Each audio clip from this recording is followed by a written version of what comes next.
आज से करीब 13 अरब साल पहले इस पृथ्वी का संपूर्ण विकास हो चुका था, लेकिन कुछ लाख साल पहले तक इंसानों का कोई अता पता नहीं था। इंसानों से पहले इस पृथ्वी पर अनेक जीव जंतुओं के अनेक प्रजातियों ने काफी समय इस धरती पर बिताया था और वक्त के बदलते इस लंबे चौड़े समुद्र में इंसान आखिरी कुछ लाख सालों में ही सामने आया है। हम जितना भी इतिहास जानते हैं वो इन आखिरी 10,000 सालों का ही है।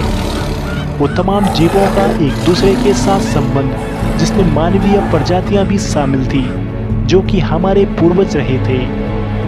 इस ब्रह्मांड में हम नए हैं। 35 लाख साल पहले हमारे पूर्वजों ने इस पृथ्वी पर अपने निशान छोड़े हैं, जिससे पता चलता है कि समय व परिस्थिति के साथ हम दो पैरों पर खड़े हुए और अपने पूर्वजों से जुदा हो गए। जब हम दो पैरों पर खड़े हुए तो हमारी आंखें सिर्फ जमीन पर ही नहीं टिकी रही, बल्कि हमने अन्य प्रजातियों के मुकाबले अपने आप को अपग्रेड करना शुरू किया। आदि मानव काल के इस लंबे दौर में हमारी कई पीढ़ियां संघर्ष करते हुए इस पृथ्वी पर भ्रमण करती रही। परिस्थितियों के अनुसार फिर हमने झुंड में रहकर बातें करना और शिकार करना, औजार बनाना, आग को काबू करना और चीज़ों को समझना सीख लिया, जिसमें हमारे सभी पूर्वजों का अहम योगदान रहा है। देखा जाए तो 15 मिलियन वर्ष पूर्व ड्रायोपिथिकस तथा रामापिथिकस नामक नरवानर विद्यमान थे। इन प्रजातियों के शरीर बालों से भरपूर थे तथा गौरिल्ला एवं चिंपैंजी जैसे चलते थे। रामापिथिकस अधिक मनुष्यों जैसे थे, जबकि ड्रायोपिथिकस वनमानुष जैसे थे। यह 3 से 4 मिलियन वर्ष पूर्व पूर्वी अफ्रीका में विचरण करते थे। ये लोग खड़े होकर सीधे चलते थे। लगभग 2 मिलियन वर्ष पूर्व ऑस्ट्रोपिथिकस पूर्वी अफ्रीका के घास स्थलों में रहते थे।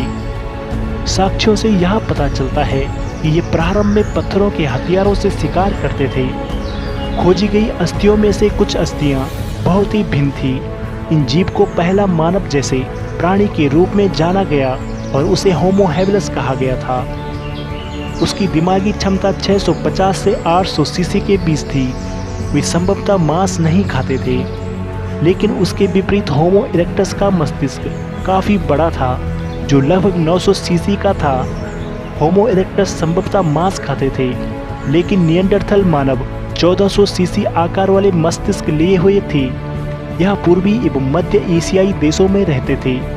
वे अपने शरीर की रक्षा के लिए खालों का इस्तेमाल करते थे और अपने मृतकों को जमीन पर गाड़ते थे। और आखिर में होमो सैपियंस यानी हम अफ्रीका में विकसित हुए और धीरे धीरे अफ्रीका महाद्वीप से पार पहुंचे तथा विभिन्न महाद्वीपों में फैल गए।